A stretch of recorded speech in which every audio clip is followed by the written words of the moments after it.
Nah, demikian pemirsa beberapa gerakan-gerakan ringan olahraga yang dapat Anda lakukan pada saat Anda berpuasa. Semoga dalam menjalankan ibadah puasa Anda tetap sehat, aktif, dan tentunya bergerak terus. Saya Dr. Grace, spesialis kedokteran olahraga untuk Hidup Sehat Plus. Selamat berpuasa! Hai pemirsa Hidup Sehat everyone, saya Dr. Vito Damai dan ingin menyapa Anda semua. Apa kabar? Semoga puasa berjalan lancar dan Anda semua dalam keadaan sehat walafiat. Sebentar lagi kita akan menjelang Lebaran. Nah, Lebaran ini tentunya waktu bagi kita untuk bisa berbahagia bersama keluarga. Jangan sampai Anda menjadi sakit, maunya kan tetap sehat dan juga bugar. Dalam cara sehat kali ini, saya akan memberikan tips bagaimana cara kita menjaga kesehatan tubuh kita selama Lebaran. Terutama mungkin bagi Anda yang punya penyakit kronis atau yang butuh pengawasan dokter. Ini dia caranya.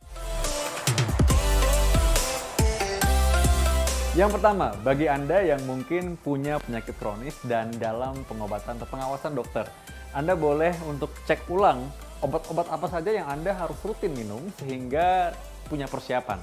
Nantinya, siapa tahu aja Anda mesti ada acara atau mungkin Anda butuh obat tambahan, Anda tidak kesulitan mencarinya di tengah hari Lebaran. Dan yang berikutnya, apabila Anda memang sudah punya jadwal untuk periksa atau mungkin cek lab atau mungkin Anda perlu kontrol, sebaiknya lakukan sebelum masa Lebaran itu berlangsung. Sehingga Anda tidak terlalu hektik nanti di hari Lebaran. Anda kan harusnya sudah harus bersenang-senang atau mungkin harusnya bisa menikmati hari raya dengan rasa syukur. Tidak lagi dipusingkan dengan hal-hal yang membuat Anda harus merasa mungkin resah yang seharusnya sebelumnya sudah bisa dipersiapkan.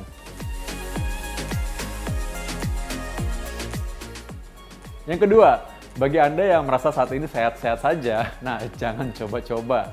Anda pasti nggak mau dong lagi tengah-tengah hari raya, sakit. Jadi karena itu, jangan begadang. Ya. Yang kedua, Anda tahu bahwa Anda mesti makan sehat. Udah sering kan lihat tayangan Hidup Sehat? Sudah tahu dong, berarti kalau gitu makan apa saja yang membuat kita tetap imunnya terjaga di era pandemi dalam menjalankan ibadah puasa. Satu, kita makan makanan yang tinggi protein. Lalu ketika nanti kita tahu bahwa kita harus menjalani puasa, ketika sahur pun kita juga ingat makan sayuran juga. Jadi tidak hanya makan seadanya saja, udah deh yang penting makan, kan sahur ini gitu ya. Lalu ketika kita buka puasa pun kita juga ingat bahwa kita segera mengisi tubuh kita dengan air, ya air putih maksudnya supaya tidak dehidrasi, kekurangan cairan. Dan dengan demikian, dengan mengatur supaya kita tidur cukup, makan dengan benar dan sehat, kita bisa menjaga diri supaya tetap bugar juga sampai menyambut hari raya. Dan berikutnya yang tidak kalah pentingnya adalah juga tetap melakukan aktivitas fisik atau olahraga. Puasa bukan menjadi alasan supaya kita jadinya rebahan terus. Dengan demikian, kita sebenarnya membuat tubuh kita lebih tahan, jadi nggak cepat-cepat sakit.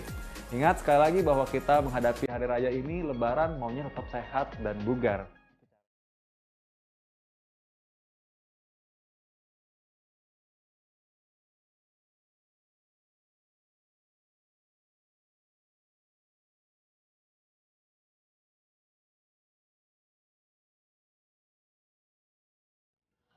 Yang ketiga, ini juga yang penting sekali. Karena sebagian orang kadang-kadang enggan ke rumah sakit kalau sedang hari raya. Sehingga ketika Lebaran, dia mungkin berpikir bahwa aduh, jangan deh sakit ketika ternyata dia mengalami hal yang emergensi dan ini mendadak harus untuk memeriksakan diri ke dokter. Dia menunda-nunda. Ini bahayanya. Karena seringkali kita tahu bahwa penyakit jantung adalah penyakit yang silent. Jadi dibilang pembunuh yang senyap. Nggak ada apa-apa sebelumnya, nggak ada gejala, nggak ada keluhan, tiba-tiba sakit dada, seperti ditekan benda berat, keringat dingin, sampai lengannya terasa kebas, punggungnya, sampai lehernya. Itu gejala serangan jantung. Kalau jadi demikian, harus segera ke rumah sakit. Yang kedua adalah kalau dalam keadaan tiba-tiba dia merasa sesak napasnya atau ngos-ngosan, padahal yang dilakukan sehari-hari biasa-biasa aja. Contoh misalkan dia sedang makan, dia sedang lagi melakukan rapat atau mungkin lagi ganti baju atau mandi, tiba-tiba tersengal-sengal, napasnya ngos-ngosan, berat sekali. Nah ini mungkin gejala gagal jantung, karena itu jangan menunda-nunda. Apabila mengalami hal seperti ini, segera ke rumah sakit, walaupun ini sedang hari Lebaran. Karena itu segera diperiksa, segera ditangani, makin kecil komplikasinya, semakin mudah dan semakin nyaman juga buat Anda.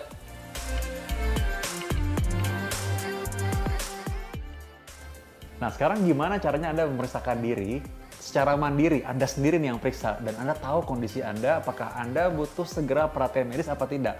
Yang paling gampang pertama adalah bagaimana mengukur nadi. Kalau Anda lakukan ini seperti ini ya. Anda lihat tangan Anda, ya, lalu di pergelangan tangan, pakai 3 jari, tempel di sini. Temukan denyut nadi Anda. Itu selaras dengan detak jantung Anda mestinya. Sudah temukan? Nah, ketika Anda sudah lakukan ini, maka Anda sudah merasakan denyut nadi Anda sama dengan detak jantung Anda. Anda perhatikan apakah iramanya teratur atau tidak.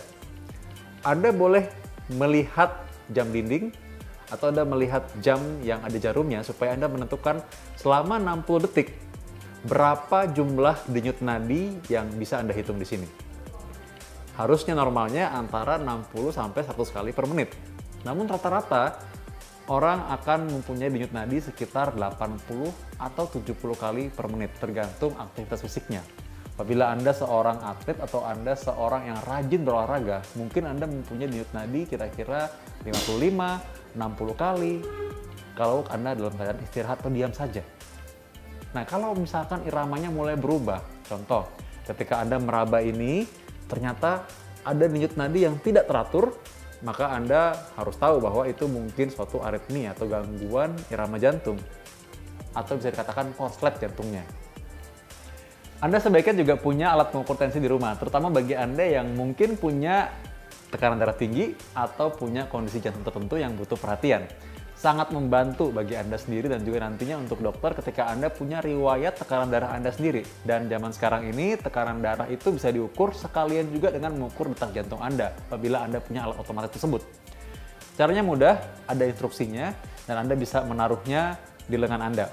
Ketika Anda mengikuti instruksi tersebut, Anda bisa melihat hasil tekanan darah tersebut. Kalau tekanan darah yang normal, maka harusnya Anda bagusnya di bawah 140. Bagian atasnya atau di bawahnya di bawah 90. Anda bisa lihat. Dan ada bagian yang kelap-kelip biasanya bergambar berlogo seperti hati, itu menggambarkan detak jantung atau denyut nadi Anda selama 1 menit.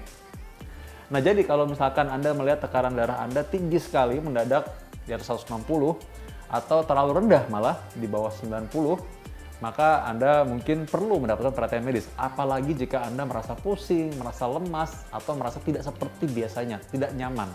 Anda boleh segera memerlukan perhatian medis untuk itu. Dan ingat bahwa kadang-kadang menunda itu bukan hal yang baik, malah membuat penyakitnya semakin parah. Dan bagi Anda yang punya alat pengukur saturasi oksigen, ini juga bagus untuk dimanfaatkan. Normalnya 90-100, kalau di bawah 95%, maka Anda sebaiknya segera mencari perawatan medis. Karena mungkin Anda merasakan ini kadang-kadang tidak ada keluhan, tapi mungkin saja memang ada hal yang terganggu dalam pernapasan Anda. Nah, itu dia tadi tips-tips bagaimana kita menjaga kesehatan tubuh kita selama Lebaran. Dan semoga Anda yang di rumah senantiasa mengenal diri Anda sendiri. Ketika Anda kenal diri Anda sendiri, maka Anda harusnya bisa tahu kapan Anda merasakan atau butuh perhatian medis. Karena itu, semoga senantiasa sehat, bugar. Saya Dr. Vito Damai untuk Hidup Sehat Plus.